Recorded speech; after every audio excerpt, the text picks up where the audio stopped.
is a high probability that there may not be a single adult in India who has not faced corruption, be it getting an admission in school, obtaining a driving license, or registering a property. Corruption in India is so prevalent that it has become an integral part of our lives. Of course, this does not mean everyone is corrupt. There are still people who refuse to give bribe and also those who refuse to take.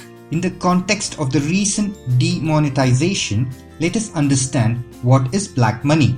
Black money is that amount of money that you have earned for which you haven't paid tax, although you should have. Black money can be of two types: money earned through illegal means such as selling drugs, bribery, etc., or money earned through legitimate means but not declared to the government, such as businesses not showing their actual revenues. So the next question is black money only with the rich? No. Let's say you are a salaried person who also have other income such as a rental income from two of your apartments. Because you are a salaried person, your employer will deduct tax from your monthly salary. Therefore, this income is white. Now, let us assume that you have not declared your rental income of say rupees 50,000 per month in your tax declaration.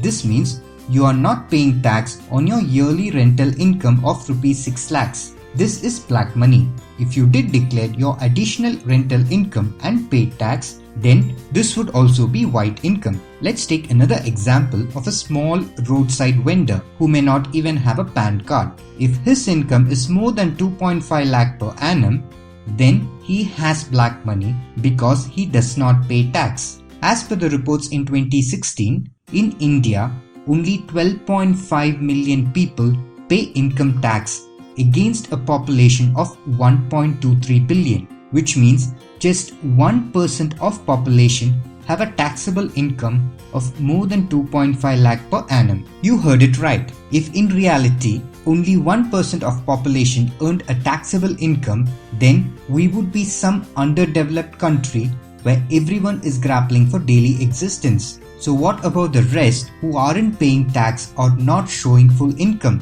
They are all black money. Therefore, in view of the enormous black money, what steps have the present government taken?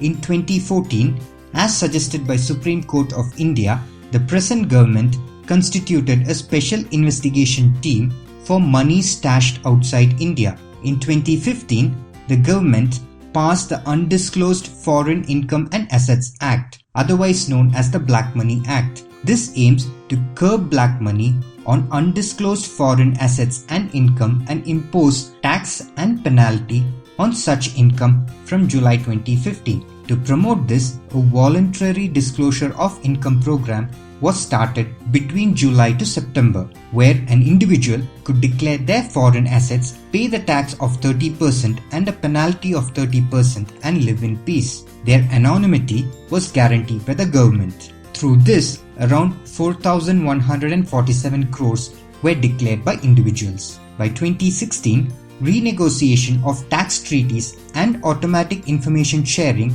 was signed between India and various countries. Double taxation avoidance agreements with tax havens like Mauritius and Cyprus were rewritten to plug loopholes. A prominent route for black money conversion for Indians was by round-tripping black money through Mauritius. As per the earlier treaty, India wouldn't charge capital gains tax if the money came from Mauritius, and Mauritius in turn didn't tax the capital gains from India because they don't tax capital gains for their residents. So all one had to do was to route the black money out of India through shell companies and invest it back in India through the Mauritius route.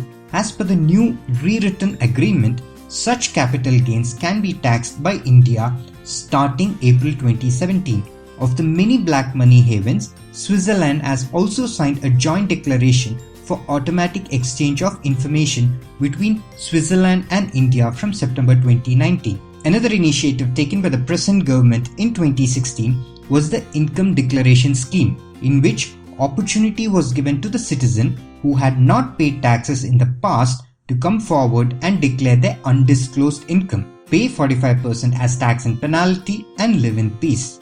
Further, Benami Transaction Bill was passed this year, which is aimed at seizing and prosecuting those properties that have been held by one person or a fictitious person but paid by someone else. We need to understand that corruption is not limited to just exchange of cash but also that of assets. The demonetization drive on 8th November 2016 was after all these earlier opportunities given for people to come clean. How is the demonetization going to impact black money?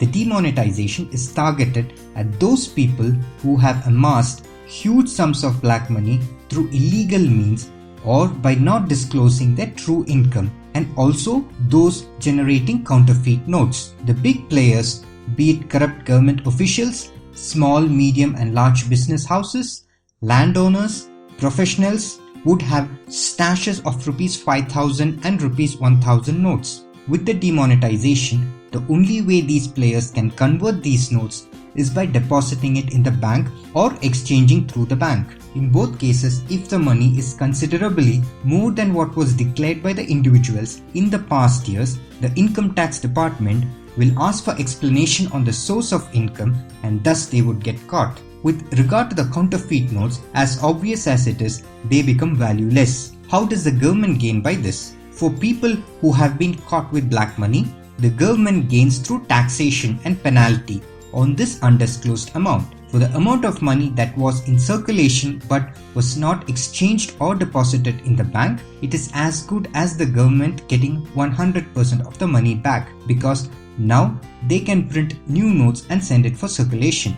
The money that is collected through tax can be used for various public services such as building infrastructure in rural and urban India, providing better healthcare, increasing the quality of life for every citizen, etc., which also increases employment opportunities for skilled and unskilled labor.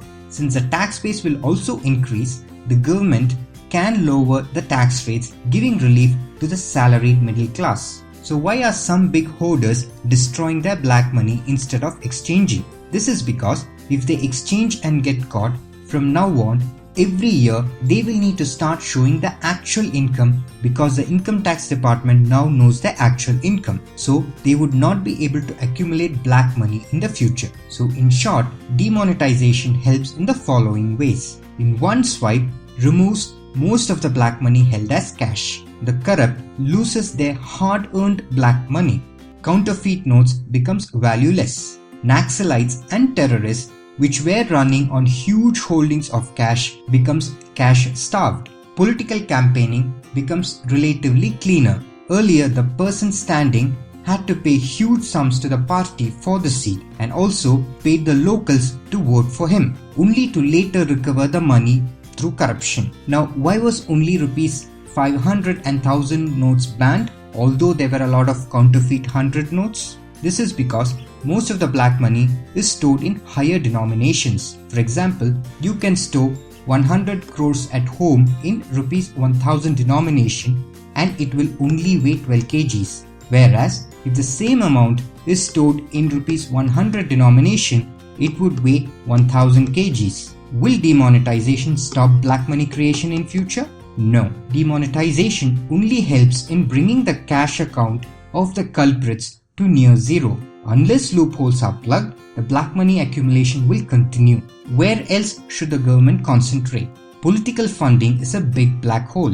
When an ordinary citizen deposits money in a bank account, we are expected to furnish our details. However, the same isn't true for political parties. As per the present rules, any contribution less than rupees 20,000 does not need any documentation. In 2014, 75% of contribution for the 6 major political parties came from undocumented sources. So how does this impact? The impact is on governance. Business houses and real estates are major contributors to political parties. They invest their black money through these untraceable contributions and then get political favors once the party is elected to government. The nexus is deep-rooted. Okay, so what are the perils of demonetization? The real estate will be hit.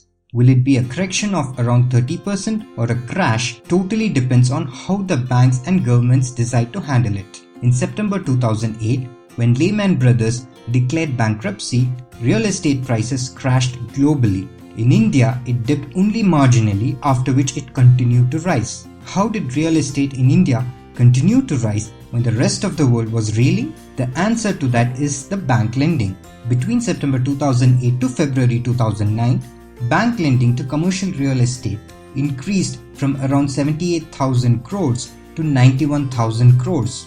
What happened here was the banks bailed out the builders by giving them fresh loans for them to pay back their earlier loans. Therefore, the builders did not cut prices as they had enough money, and the prices continued to rise. As of August 2016, the total lending by the banks to the builders is around 1,81,000 crores. So the question is, will the banks do the same this time too, or will builders be cash strapped and lower the prices? Only time can answer this. So what happens if the prices fall? If the prices fall, then homes become more affordable for people to buy, and this will increase demand, which will in turn increase the need for unskilled labor, that is job creation. However, if the builders start defaulting loans, we will get into a much messier crisis. Already, banks are reeling with corporate bad debts. Builders too defaulting will make the situation worse. Further, if a builder defaults, the right of property is with the bank which has financed the builder and not with the buyer nor the buyer's bank. That is, even if your builder has completed your unit, you nor your financing bank will have any rights on the property, because the first right to the property is with the bank which has financed the builder. Another challenge with the demonetization is a temporary lull in the economy due to the cash crunch. Every month, 1 million individuals enter into the workforce in India. Will these people be able to find jobs? Will the government be able to create an environment for job creation? Only time will tell. This move is a very bold move by the government, and this scale of change has never been done before by any government across the globe. The success or failure lies on the shoulder of the government, the opposition, and each Indian. Jai Hind. If you found this video informative, do like it and share it. And do subscribe to my YouTube channel. Thank you very much.